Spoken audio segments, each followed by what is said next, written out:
Det her er, hvad Niklas laver til hverdag. Han spiller computer og æder chips.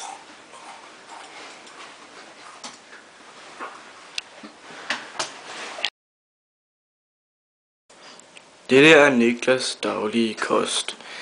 Han spiser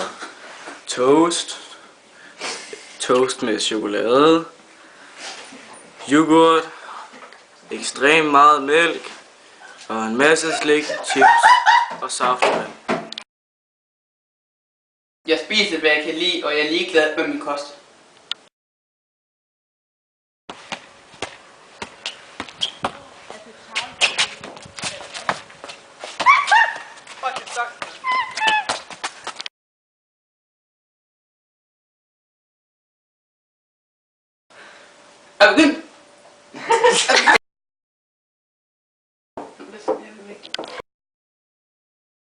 Jeg spiser, hvad jeg kan lide.